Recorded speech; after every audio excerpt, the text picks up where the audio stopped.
Recently, I finally got the chance to watch the movie The Terminal, featuring Tom Hanks as a stateless Eastern European guy stuck at JFK Airport for several months due to an incredibly unfortunate series of circumstances. So naturally, it made me wonder just how realistic are the circumstances in the movie, and what reasons do people have for living in airports in real life?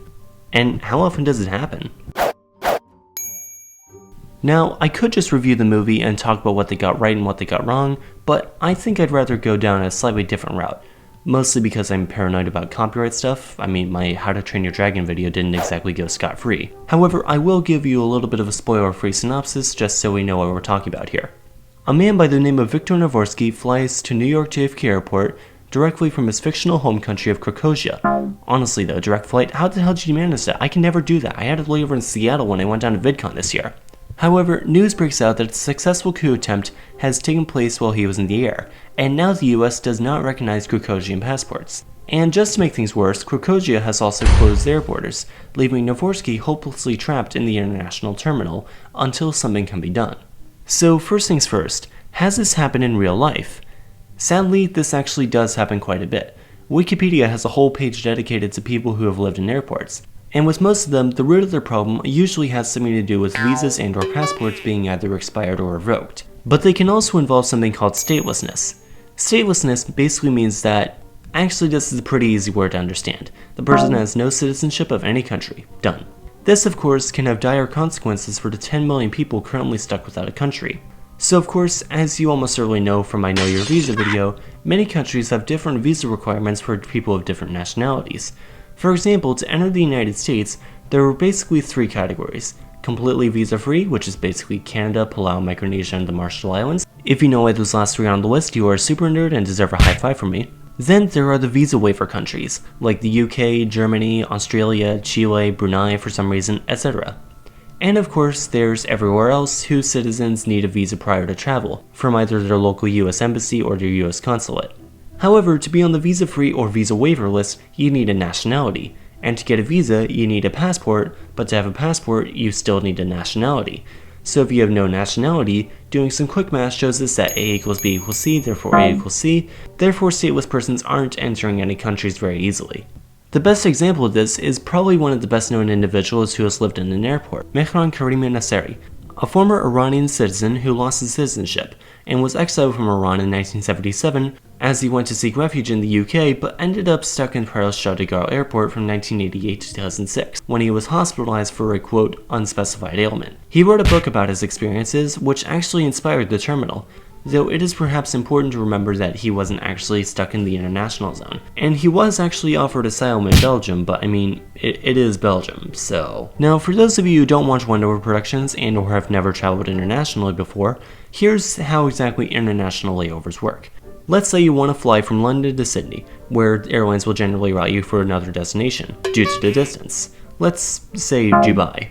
So you're flying from the United Kingdom via the United Arab Emirates to the United Australia, which I believe is just called Australia. However, if you don't plan to leave the airport in Dubai and just want to get to the gate for your Sydney-bound flight, you can just stay within the international zone without ever going through Emirati customs. So you're physically within the United Arab Emirates, but not in the same way as someone hanging out in Dubai Mall. So even if you can't, for whatever reason, enter the country the airport's in, you can still hang out in the international zone, which is kind of the entire premise of the terminal. However, it isn't always due to statelessness. The main reasons, at least according to the Wikipedia page, for one to stay in an airport long term, other than flying Air Brussels, are things like protests, asylum seeking, or difficulties with travel and visas. Here's an example of all 3. Feng Zhenghu is a Chinese human rights activist who lived in Tokyo Narita Airport for 86 days from November 2009 to February 2010. He originally flew out to Tokyo from his Shanghai home to receive medical treatment, but upon returning to Shanghai was refused entry and sent back.